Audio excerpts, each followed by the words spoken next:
And just give me 10 seconds for that. Don't worry, just concentrate on that. We start then. Because those people who switched on before 10 are already waiting, and I can understand them perfectly.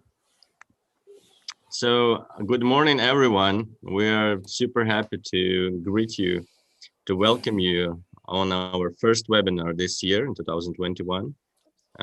Hopefully, a better year. And just a few words from my side. I first went to Dutch Design Week in 2019, which now appears to be the last one fully physical. But hopefully this year it will be also physical.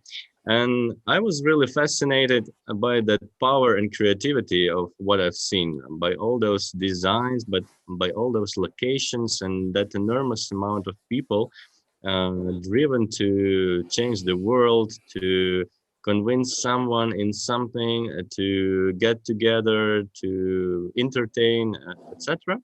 And I got that bracelet as a ticket, that they put on your wrist, and it said, "If not now, then when?" When? And I was even more fascinated at that time. And when I got back to Ukraine, I realized nearly half of the projects I've seen were related to circular economy in one or another way.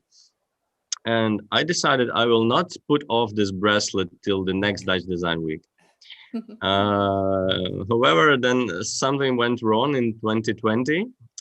Pandemic started, the virus appeared, and then my wife told me several times, "Roman, maybe you should put off your bracelet because some viruses can be still attaching to that." And yeah, unfortunately, I had to put it off. But hopefully this year we can put on bracelets again in October. And I'm really happy that Ingrid agreed to participate today and tell about the power of design and the Dutch Design Week and how you organize this, how brilliant some works are. And we are having also His Excellency, the Ambassador of the Kingdom of the Netherlands to Ukraine, Mr. Janis de Mol, for a short welcome word. Thank you very much for joining, and please, the floor is yours. Okay, good morning, everybody. It's a pleasure to welcome you. This is already, I think, the third or fourth time that I'm doing this. So it's becoming a sort of regularity, which is nice. I very much like the talks about design, and I very much appreciate as well the initiatives coming from ReThink and from you personally, Roman. So let me start with that. Just a couple of words. The Netherlands is actually size-wise a small country, but when it comes to the economy, it is a superpower. It's the 19th economy in the world, and it's the 5th economy in the European Union. So it's good to keep that in mind. And the goals of the Dutch government are quite ambitious when it comes to circularity. 50% by 2030 and fully circular by 2050. Seems far away, but actually that is tomorrow. And when it comes to the race to circularity, I think we managed to contribute through a rather rich global knowledge bank on the circular economy. And we host quite a lot of bottom-up movements and initiatives that are picked up by developments in business and by authorities, but also which include ordinary people. And actually all this knowledge that is being generated is also becoming a sort of export product for the Netherlands. It's being shipped all around the world. And the activities that we see, for example, today is just an example of this. So it's an open economy, an open-minded, the Netherlands are willing to share its experience. And we're trying to propel the circular journeys of other nations as well.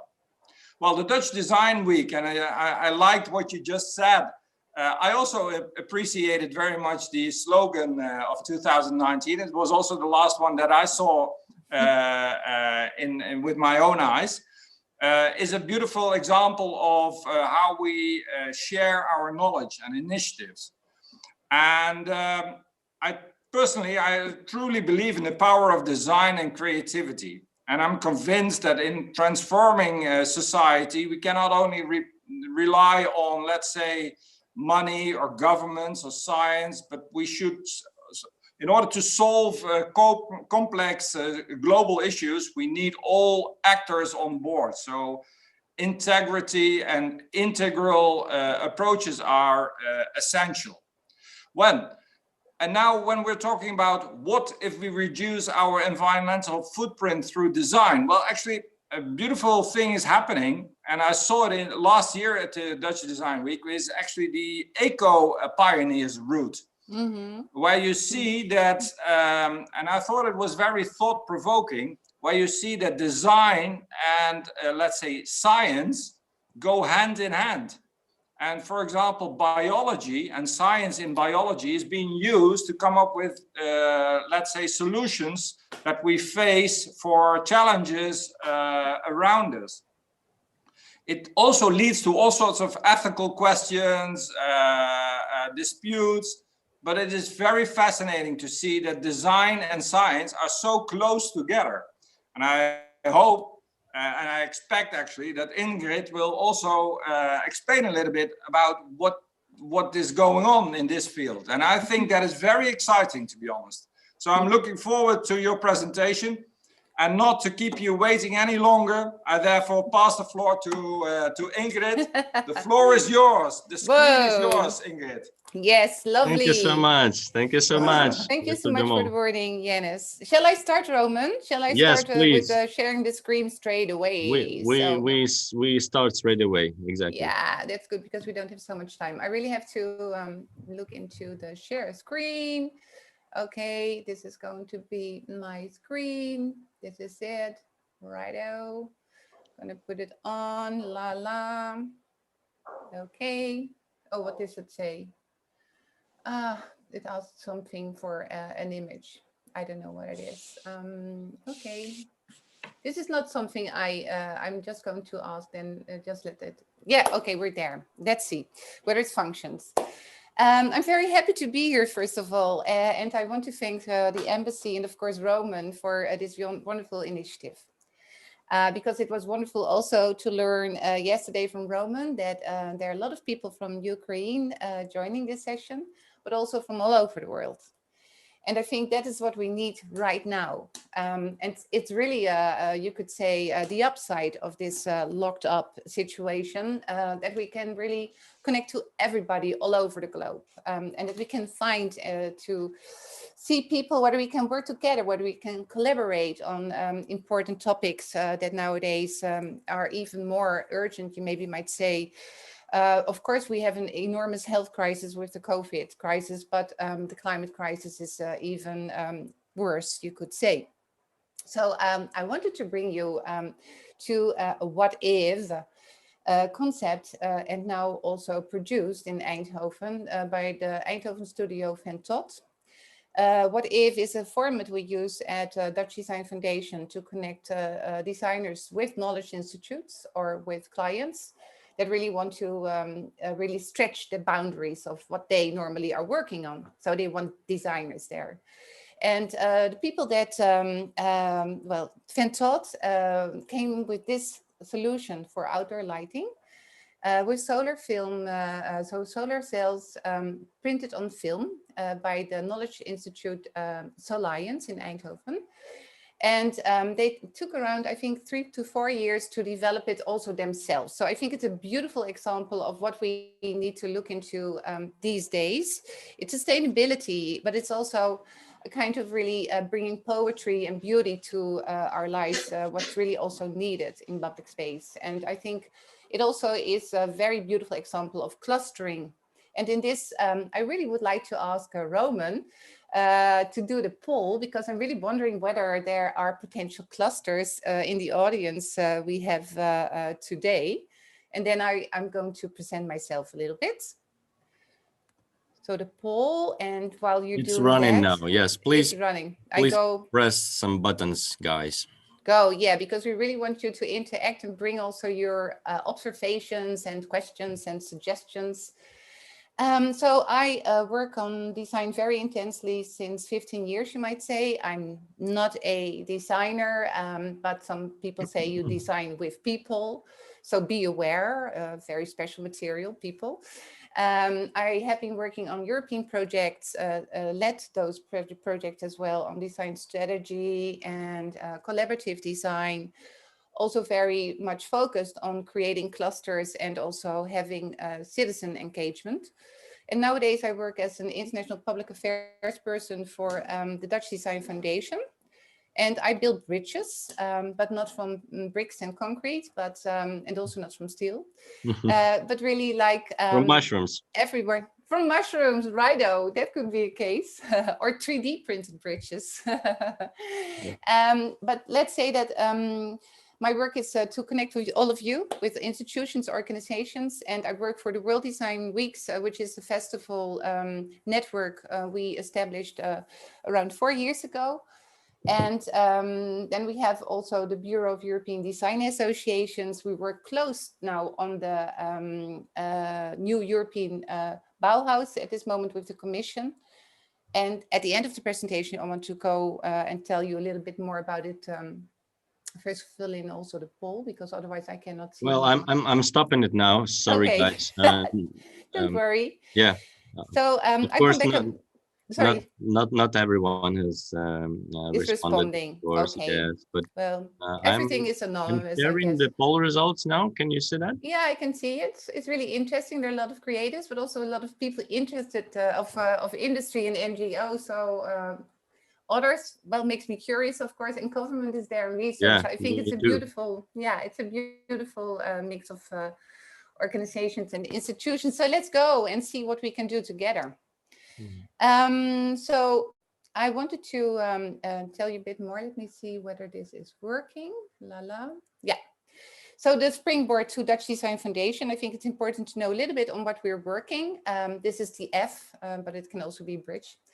We are focusing fully on the future, and we're focusing on how we can really internationally connect our designers, the designers connected to our activities, because we really think that everything that needs to be taken up nowadays needs to be kind of disseminated all over the world. And it's really also about taking responsibility. So when we make a program, when we come to a kind of theme, like you were just saying, Roman, then it's really also like we need to take responsibility now. And designers are doing that, and we need to show that, because we are the matchmaker. We connect designer to possible clients. We are also an accelerator, because we can connect them to knowledge institutes, or we can maybe find fun people that can finance somehow. And of course, we build a podium. That's Dutch Design Week all about, and that's very inspiring. But we also do this, of course, through our communication. Our website has really been improved since, since last year, more and more. So these are the projects we are working on, just to give you a bit more an idea of how broad the scope of our work is, not just during Dutch Design Week. And of course, these 9 days Dutch Design Week need preparation. But we also have World Design Embassies, and the World Design Embassies are really focusing on sustainable development goals, where we think that it's very important to see how designers that are working already on these goals, and institutions and maybe industry, how we can get them together. The themes of these last, we started in 2017, so, but it's kind of really changing over the years. And I cannot tell you all. That's also something I want to tell you right now. I'm going to give you a list with links. So later, after my talk, you can dive into the matter. So we have the circular bio-based building embassy, for instance, and that's being taken up by the New Heroes company, and the bio-based creation of Pascal Lebouc. So here, a little bit of an idea where you were, Roman. So it's Stripe S. It's the heart of our design week and the most important location. And next to the bio-based camp, that's really very big, and that's really promoting the building with wood, building more with wood, because it's more sustainable.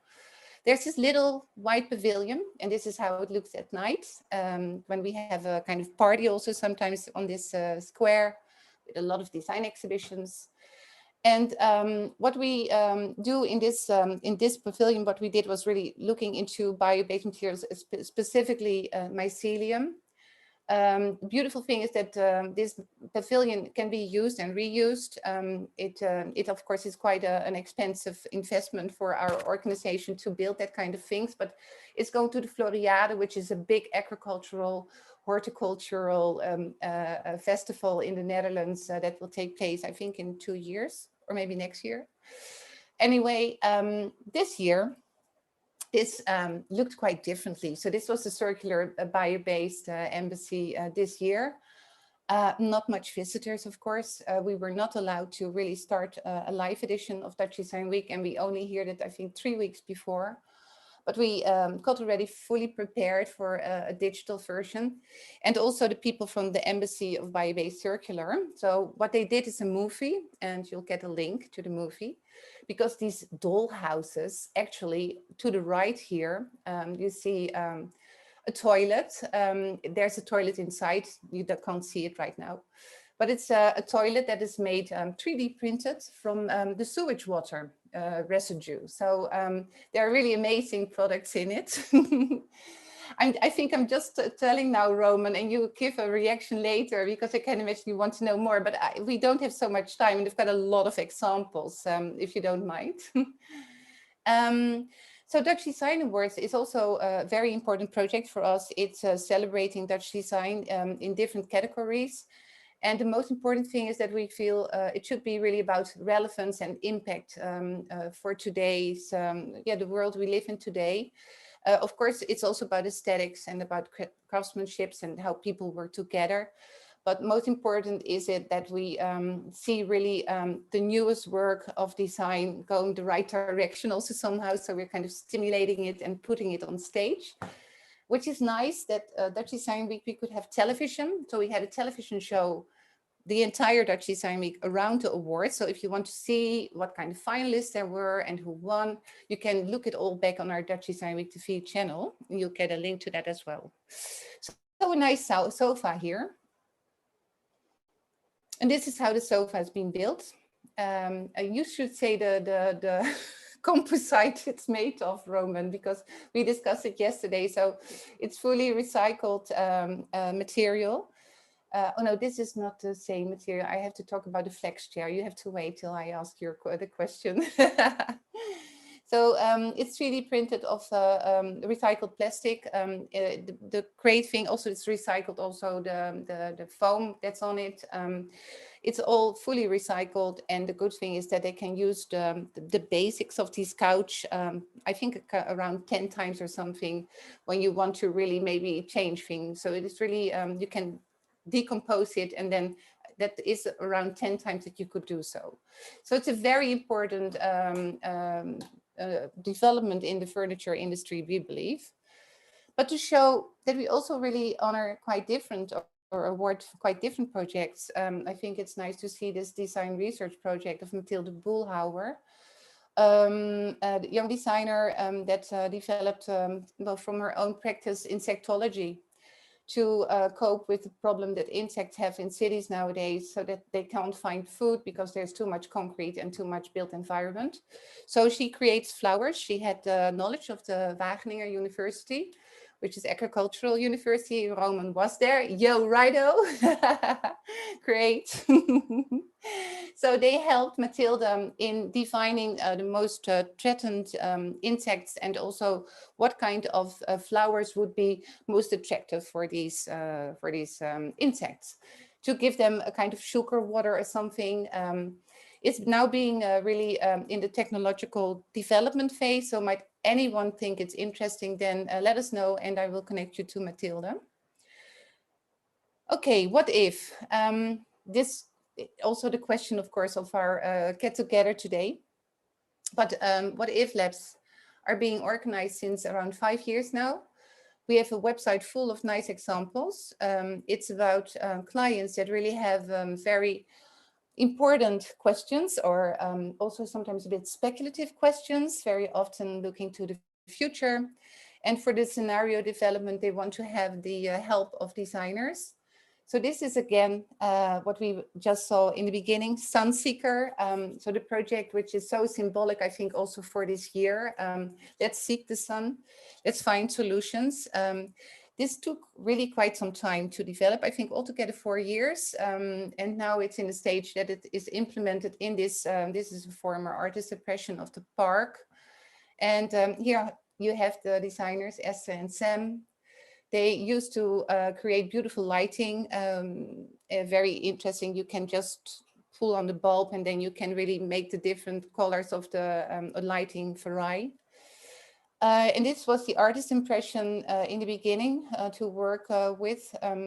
But of course, it took them really the work and also investment in money from the city of Eindhoven and building companies to come to this really beautiful and poetic lighting concept that can function during the day and of course night.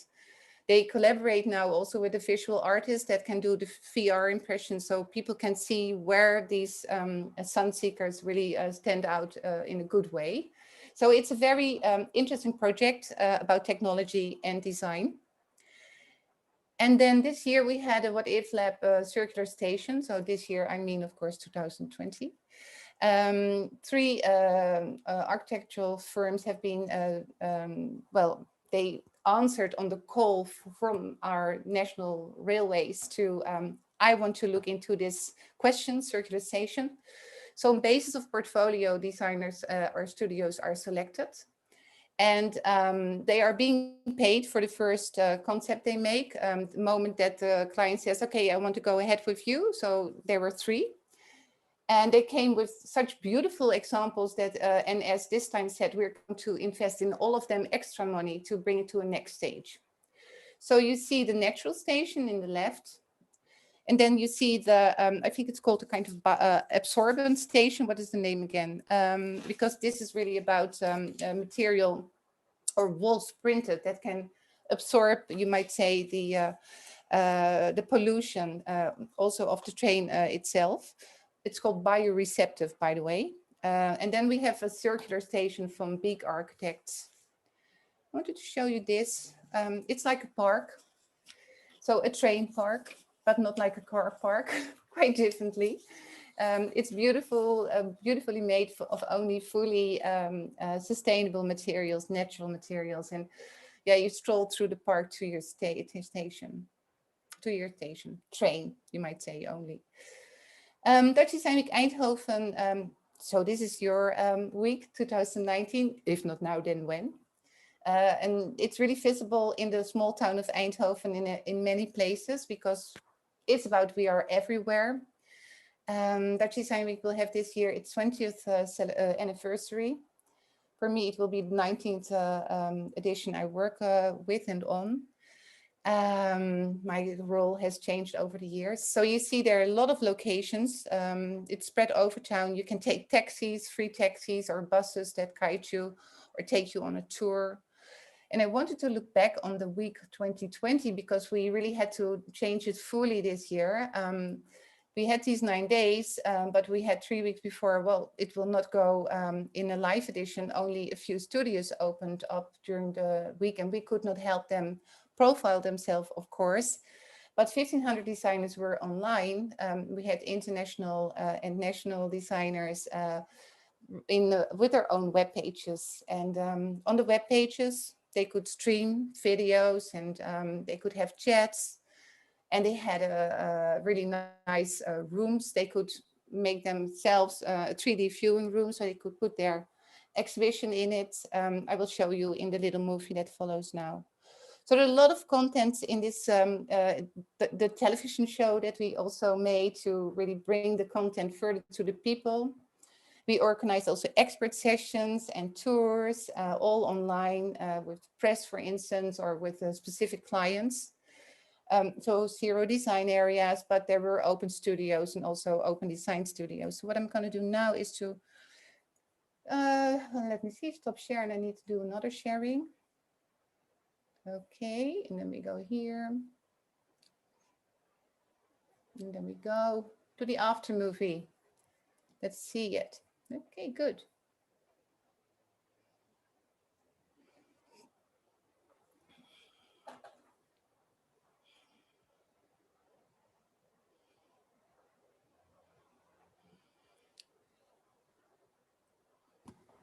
We can't have sound, or at least me, I Oh, cannot hear the yeah, sound. you can't hear it? I don't know why. I don't know why neither. I'm sorry about that. I have the sound, well, like this maybe. Can you hear now something? Yes, I have my earphones in. The winner is Lina. Hello, welcome to Dutch Design Week Talks. And the wonderful thing is we also have different generations. We all have a very similar passion to do everything we can to create a better world. Design United focuses on design research by the 4 technical universities. I want to really thank you thoroughly for being on the panel. Hello and welcome to another episode of Colder Living. I see the new intimacy as something that's intersectional. Planetary person proposes radical space decolonization.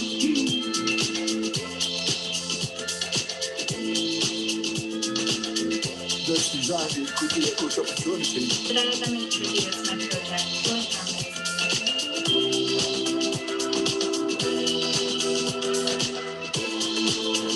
Disco with the colleagues.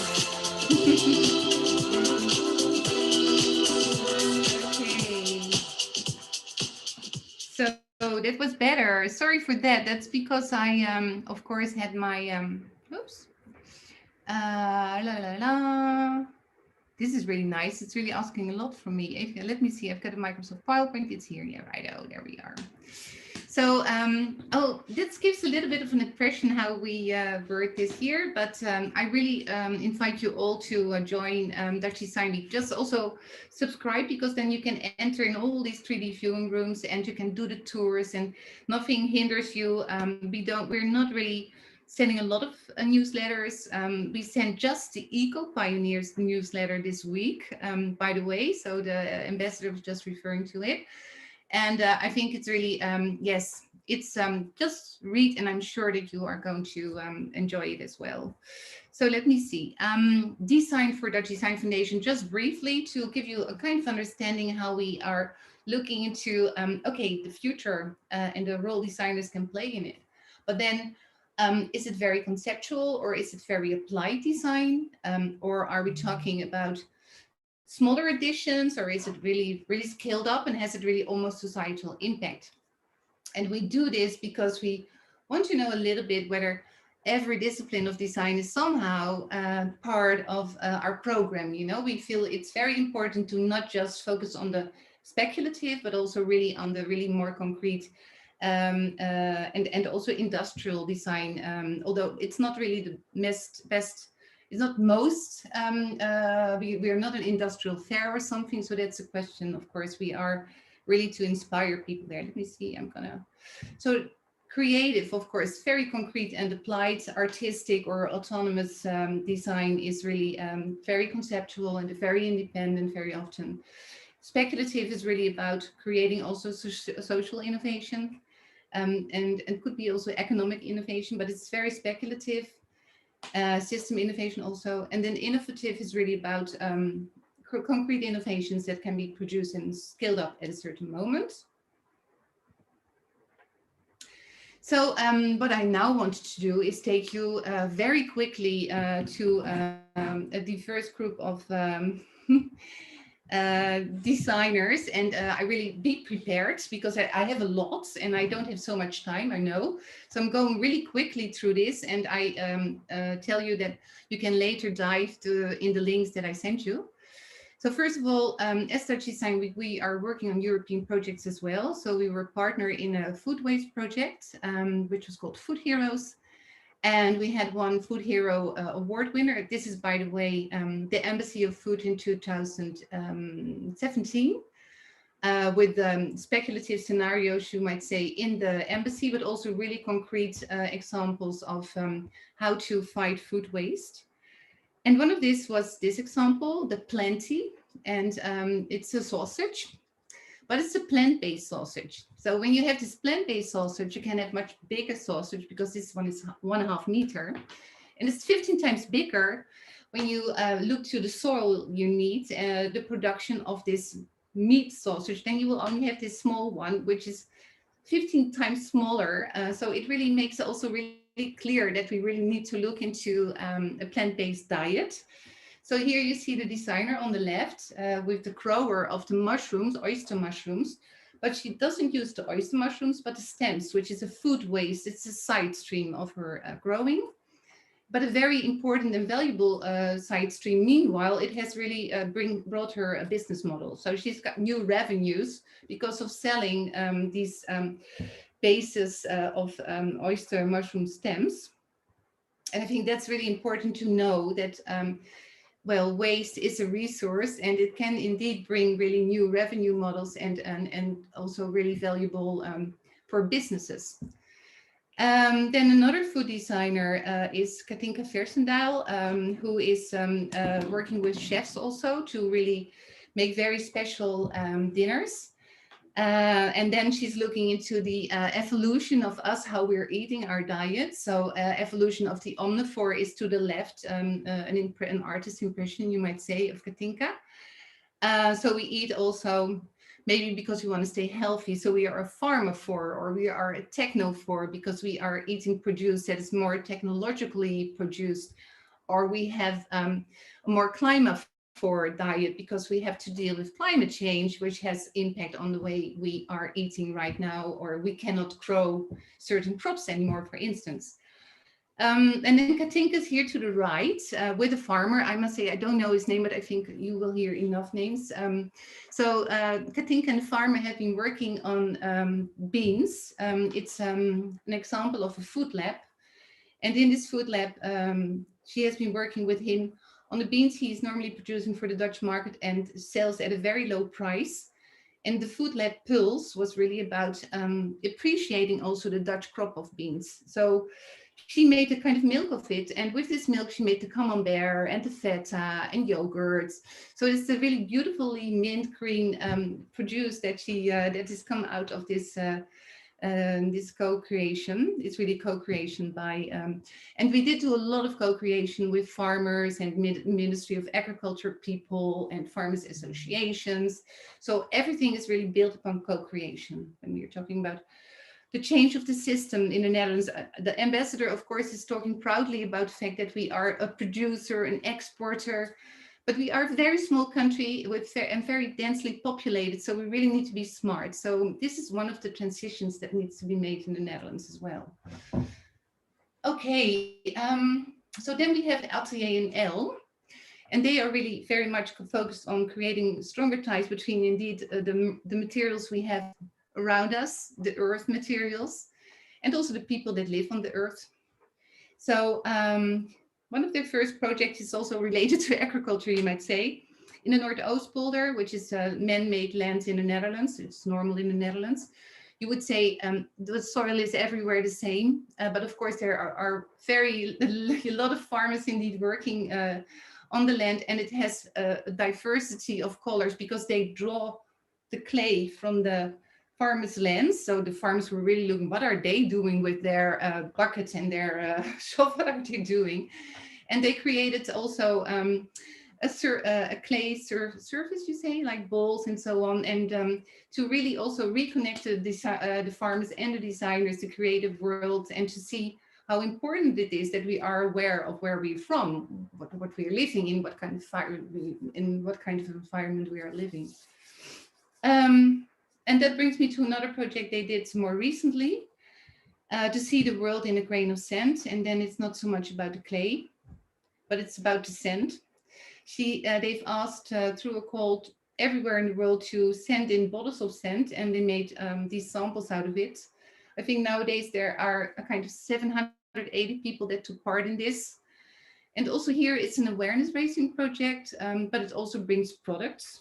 But it also makes us aware that sand is, I think, after water, the most used material by humanity. And also there, a scarcity is starting. So the geodesign exhibition we had in the Van Ebbe Museum this year, geodesign is from Design Academy Eindhoven, an initiative about showing how the planet is really changing. It's kind of really designed by how we are taking from the planet or our human activities. And this year, sand was the topic of the exhibition. So I will give you a link to that as well. And then I thought it's nice also to show you the work of design alchemist, as she calls herself, Daria Biryukova, and her studio is called Mixtura. She's originally from, she speaks Russian. I'm not sure exactly from what country or what state she's coming, but she speaks Russian. She lives in Eindhoven region for quite a long time, or since her graduation. It's not long, it's 5-6 years, I think now. And she started to work with a local company. Well, you should say it's a global company. It's called Renewy. So the waste, how you say, processor. They are getting the garbage from the consumers and they are burning the garbage. But of course, their motto is indeed waste is resource.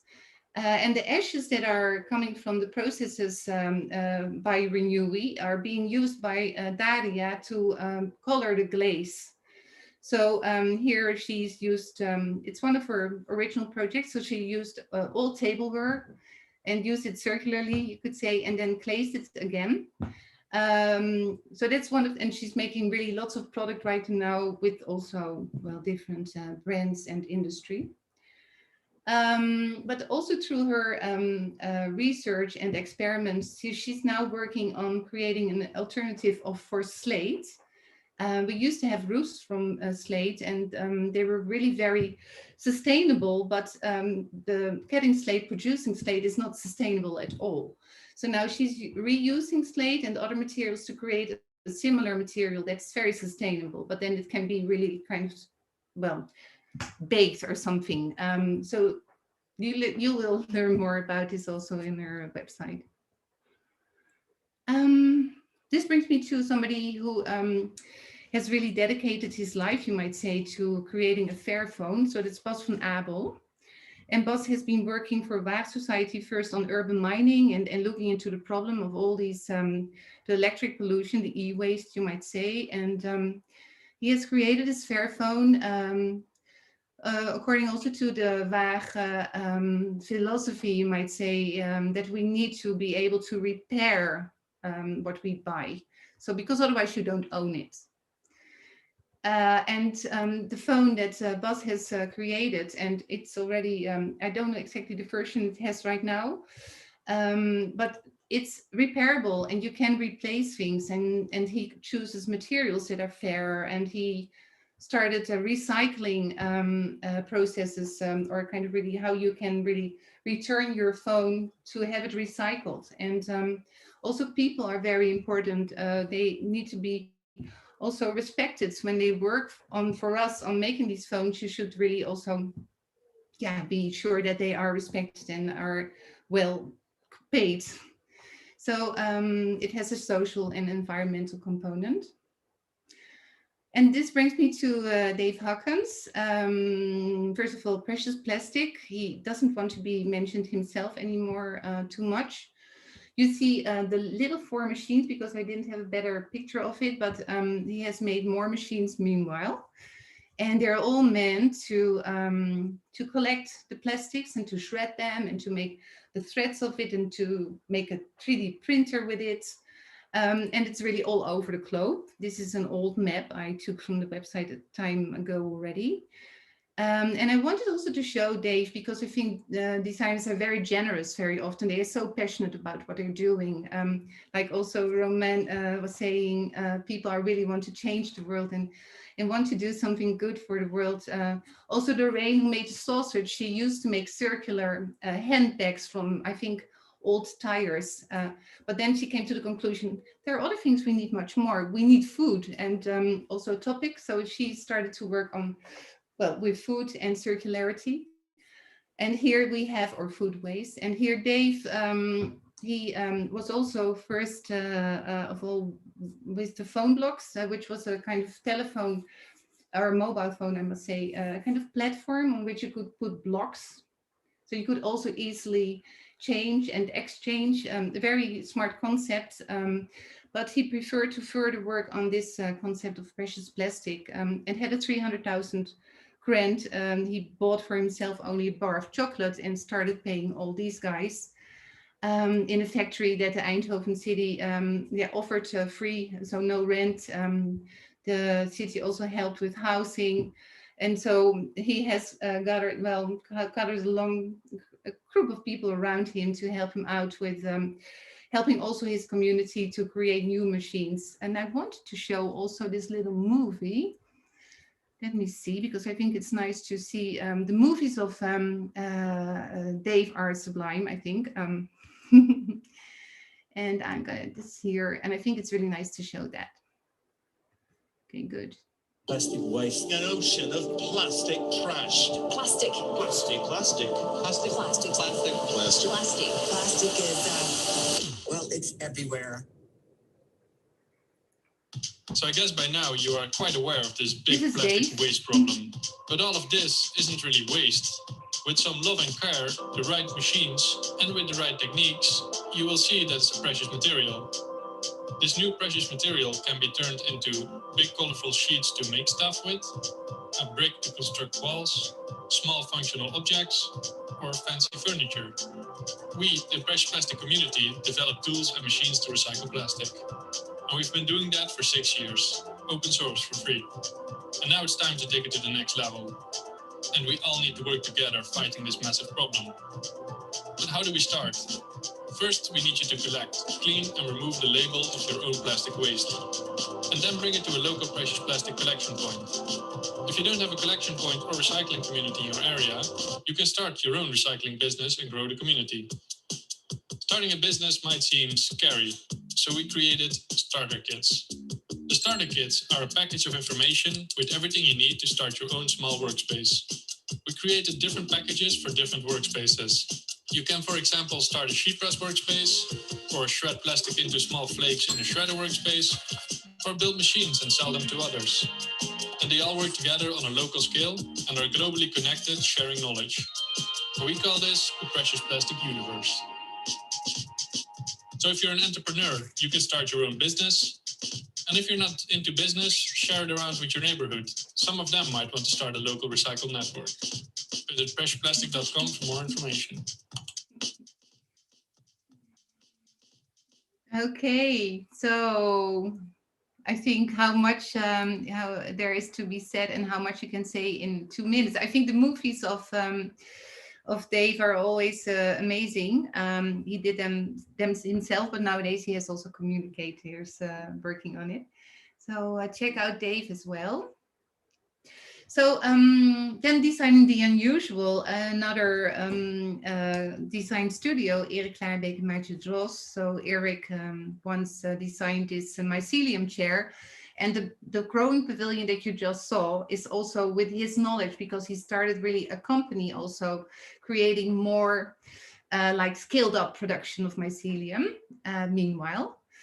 And he was recently in Arles, I think it's maybe 2 years ago or something. And there he started making this alternative for plastics that are being printed, 3D printed. But of course, this is not something that really changed the world. So Erik is also looking at this moment into how can I create maybe a kind of factory with other people investing in it as well, and make them maybe reproducible, and so that we can have them locally spread over the world, preferably.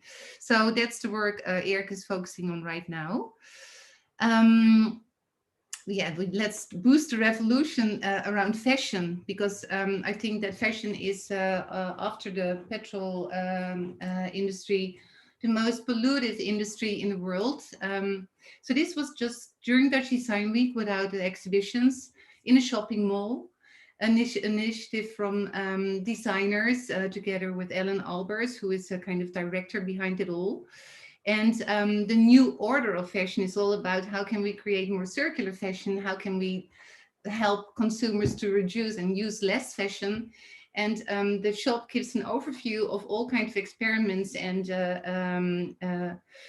you can also bring in your old stuff, and then they will you will give a kind of really a grant to really use it when you want, or refund, you must say, to buy new items of the of the fabrics they are going to make from the not recyclable items that are being kind of really, they make new fibers of it with a wool cut company, and they make new textiles of it. So they are trying to build a system meanwhile. And then you have the designing virtual fashion. That's Amber J. Sloten. I'll give also some links to her work. I don't have time to show you a movie right now, but she's designing for the virtual world. And since the COVID crisis, you might say, there is this Lila, I think, platform, and she's designing for more people than ever. So she's kind of the first virtual fashion house, but she was also the first virtual fashion graduate in 2016. So you must imagine she's just started a few years ago, and she hated the use of materials because she was so aware of the fact that fashion and textiles are polluting our world. So very interesting stuff as well. And then the last around materials and products is Christine Meinersma, and last not least, because she has done a lot of design research. And here, what was the roman? It's a, you know best. They made with flags. PLA. PLA, flags and PLA. They made this composite material, and they are making 3D.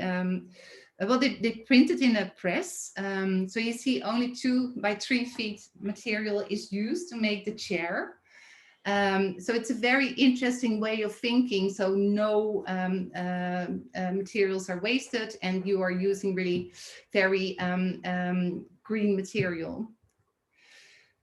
And then I want to take you a little bit to how designers are also creating awareness through making campaigns, of course. And Babette Porcelein is a TU Delft designer who came to the conclusion that we are really living a very strange, we have a kind of strange vision on how we should reduce our environmental footprint, because she says it's just, we are looking into the visible impact, but there is so much hidden impact.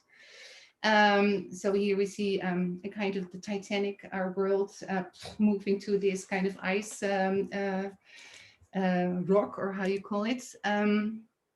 So she made this book. She has started really doing a lot of research work on actually what does it mean when you do have the lifestyle we have in Holland. So we're using, and I think I also always thought it's the Americans that do it, but no way. We are really, it's a bizarre idea, because you think, oh, in America they use a lot of plastics and so on, and we are in Holland a little bit more prudent with that. No way, we also all have our ways of well, having a huge environmental footprint. And that's also why we need to be aware as consumers, because I think we don't know, and we also need to have examples of how can I do better, and we need to be able also to maybe buy the stuff that makes life better. So a little quiz, and you can maybe write down in the chat, or otherwise we will just, it's a very small quiz with 3 questions that are about environmental impact. What do you think? Is it nice to have maybe also some chat response by the people that are in the session, Roman? We have 7 minutes yeah, okay, so we in go total left, so I don't think it's good. Yeah, I'm almost done. So the laptop, the question is it most, the footprint the biggest in the production or in the use phase, or is it A or is it B? So maybe you can just let Roman know what you think. So is a laptop, when you look to the impact? In the chat, you can just press A or B in the chat. That's it. I already showed the answer, because I think we need to speed up. Yes, we don't have time. Okay. I think it's also, you can do it in your head as well, like, okay, A or B. So I wonder, I always, when I have these questions to people, and everybody's really astonished, like, wow, the production is really like, indeed, it's really the mining and manufacturing transport is really very, very heavy footprint, you might say, of a laptop in the production. So this we can skip, I think, because trips to Bali we don't make anymore. So we just know that when you want to have well, Ukrainians do trips to Bali.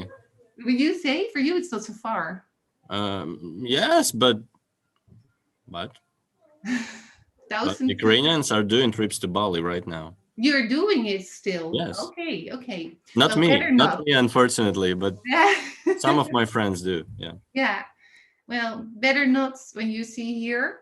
And then the electric car, we have an electric car here, well, in my family, and we do have solar panels on the roof.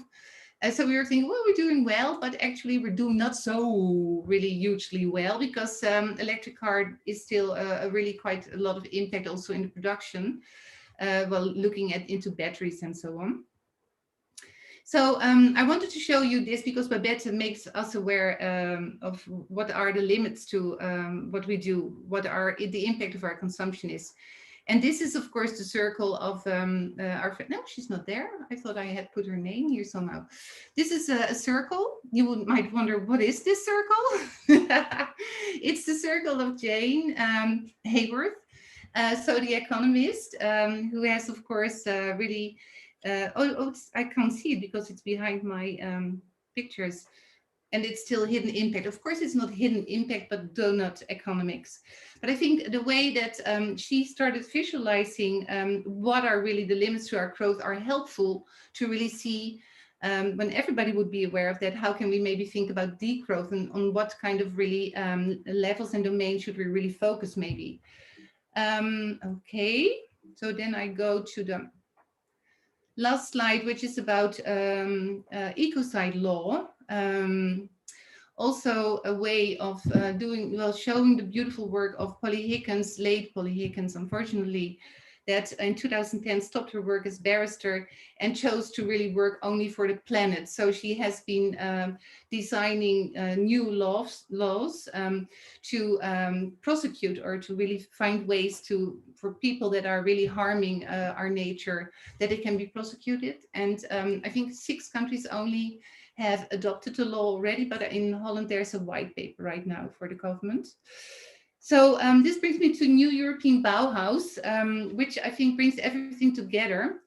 It's of course a very important initiative of the European Commission, and I think that our President Ursula von der Leyen, also with the new Green Deal, she's really pushing things forward, and also the people at the Commission would not know what they had to do with this new European Bauhaus. So at the Beta, where I work with, we really had the idea, what do they want to achieve? And last week we had a press conference, so the harvest phase, as you can see in the left bottom, it has started now. So everybody is invited, and not just in Europe, because we really hope that what we do can spread over the world, to see good examples of good practices and good ideas, and also, well, specific challenges that people think need to be addressed it's a bit focusing more on the building and the public space, but of course you can connect a lot to that. So that's it for now. I thought maybe still to give a Dutch Design Week impression, but we can also skip it and just say, come to Dutch Design Week this year. What do you think, Roman? Exactly. Do you want to see the movie still, the after movie? Yes, you could do that. Can we do it? Because we started also a bit later, so... yes, I hope... I hope people will not leave. Well, if they do, it's their loss. Yes, we are sorry for that, but I think the video is great. Yeah, but of course people also have other appointments those days. So let's do this movie as well. Okay, come on, guys. And by the way, while you're playing the video, please put your questions in the Q&A. We don't have a lot of time to answer all of them because I have already nearly 20. In another way, maybe also later. Yeah.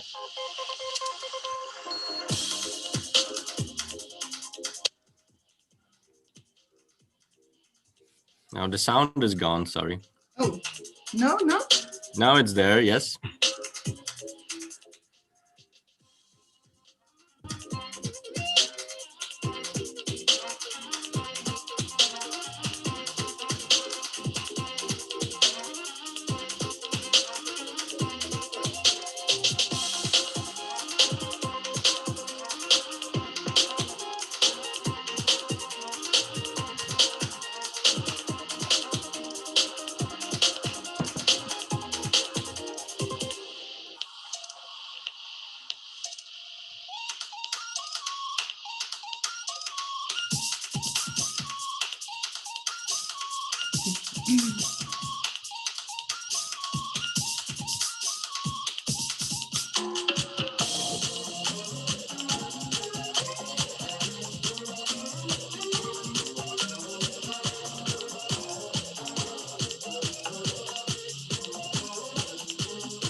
Okay, that's it. What a nostalgia. So Yeah. are there any questions now? Because I think, well, we will Yes. share links. Okay. Yes. Yes. Some people are writing that keep going. I would love to hear more. What a resourceful presentation. So yeah, that's wonderful to hear. On the other hand, we also have a lot of questions. And yeah, I'm doubting which one to put, but let me put this one. I find it really interesting. Is design an art, or is it a science, or is it a team process? But I would skip the last one because, well, art and science can be team process, but it also can be a soul and lonely process. But what do you think? Well, to me, I think it brings a lot of things together. I think that's a good thing about design, I guess. So that's also how I showed it, that we sometimes it's more artistic also, and sometimes it's more design research. But normally it's really the way designers are. It's a kind of really a mentality, we say also in the Netherlands. So, you know, you are a design thinker, you want to stretch boundaries, you don't want to stay like locked up. You are even at this moment still kind of really looking into the world and how can I be of use to the world? I want to create impact. And I think that's what's happening with the designers of nowadays. Of course, you still have designers that work for a brand or something, and then they will have their assignments, but the more free, liberated designers that I maybe showed today, because I think they're very inspirational. But of course, it doesn't mean that within the companies also designers need to stretch maybe also, and that's why we did Design Management Award also the last years, to really look into how can we help them to convince management to integrate more design in every aspect also of a company and take responsibility. Yeah. Is this a good question, answer? The sort of answer? Well, I don't know. I don't know. In my view, it's already a symbiosis. Yeah. Looking at your at the projects that you've presented, I see that those chairs from Mycelium could not be possible if science was not there. Right. No, sure. No, So it's true. Yeah, that's why yeah. we think it's very important to connect also to all kind of knowledge institutes. Yes, a lot of questions that I'm not sure that it's your part to answer them, but still, I have to put them. How do we convince the chief financial officers to accept the cost of redesigning the system into more sustainable? Yeah. They would require data, they would require numbers and Yeah. projections of return on investment, but sometimes the improved impact cannot be monetized. That's true. That's a problem a little bit, or a little bit. It can be a big problem, but I think that I once had people over to explain what the funding was used for in a co-design project, and these guys were sitting there and they said, we went to the University of Technology and we saw this big machine and all kinds of stuff happening, blah blah blah blah blah. And then I was explaining the projects we did with people that gave their opinion on things to change in their environment, like in a neighborhood, for instance. And I explained this is really very impactful because these people will have certain ownership and you will create what is really needed.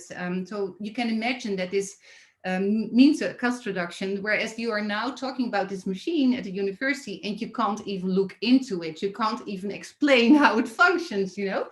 So it's also kind of really stupid way of thinking still of people in the world, that financial people who do really very things like, well, we are very important, you know. So some people, things are so hidden, and then you pay kind of price for it as user because you don't know, whereas designers do really deliver impactful but not measurable results that are in the end for this world really much more important. So I really do hope that this new European Bauhaus, it is also really a very big risk for the European Commission, because they really need to really also, they have a tabula rasa at this moment. So nothing is really determined yet. This is really, I've been working on European projects and you had to do exactly what you thought of 4 years before, you know, you could not even adapt it anymore. And this is what they are now really looking into. So it's really also an understanding that we need to do this more intuitive also changes in the way we are approaching, developing, producing. It's important that we also respect that in many ways, and maybe we can find ways to convince how important it is. But I think the generous spirit in Dutch Design Week, and I see really happy people running around everywhere. I once met a friend in his 80s who really almost said, I almost cry, he said, because I'm so happy to see these young people that are so believing in what they're doing and are trying to change this world. So it's really very, very important, and something we need to make somehow measurable, but maybe we don't need to measure everything. Sorry, maybe, yes, you're right. Then complexity grows. How sustainable design can be endorsed by law? Yeah, I think that's indeed something that needs to be worked upon. Like Ecocide law, of course, also is endorsing really actions against the polluters. And you should maybe you should give a kind of really remuneration. You should maybe help support the people that are working in a more sustainable way. So maybe that would already help, you know, that you really help them more sustainable producers and not maybe punishing the non-sustainable, but do it in a different way. I think it's also a very interesting question for designers. Yes. It's a system change. Well, for designers of legislation, I would say. Yeah, but yeah. Together, I mean, together. I think Together. that's why you really need Together. to put people together there. Yeah. Exactly. So people we do have what Labs also with our Ministry of Security, for instance. We do also talk with people at the Ministries of Agriculture and so on. So there's more openness. And of course, we designers don't have all the knowledge. So they are just partners in this process of change. They can visualize and they can maybe stretch things and come up with new ideas. But there are other people needed to say, well, this is a kind of really possible, but this is really impossible, you know? So I think that's why it's important to create all these connections. Yeah. Okay. Some one or few more. How to reduce footprint in design for food manufacturers? I don't know what is meant actually, but maybe it's related to packaging and labels. Yeah. I think so. Yeah. Well. Of course, this is very important, how packaging is being developed. It was also one of the first items we discussed in conversations around agriculture. It was called Agriculture Meets Design. And there were the topic of packaging and introducing packaging was also discussed there. So it's true that there are a lot of next steps to make, and some designers were working also with bio-based materials already to have less pollutive materials. But yeah, it also starts with maybe doing more local shopping and so on. Not everything needs to be designed, but the systems can be designed to deliver to consumer not packed also vegetables, for instance, from the local farm or something. Yeah. Maybe this is Exactly. one because it's a big question. It's a big question, exactly. And me as an alumnus from Wageningen University, I cannot not to mention that Netherlands has done so much in this journey to ensure the long shelf life and eliminate food waste throughout the chain. And some people complain, yeah, if you go to Albert Heijn, everything is packed and everything is in plastics. But that was the fight against food waste, and that eliminating that opportunity cost or loss that is caused by not consuming in time, etc. So if you want to prolong the shelf life, you have to pack things. But then the next question has come up. Okay, now everything is in plastics, so let's ensure shorter supply chains. Let's not make them that long. And that is the new challenge which is coming up, I guess. So yeah, I can imagine. We had a really interesting project. This Dutch Design Week they are graduating, I think, in London. Maybe RCA, I'm not sure anymore, but they had a fresh tech idea. So like printing a kind of really information, and then it could change over the time that you could see, oh, I have to eat it now, right now. So that's also already a way to maybe sort of eliminate and make consumers aware of what they need to eat soon.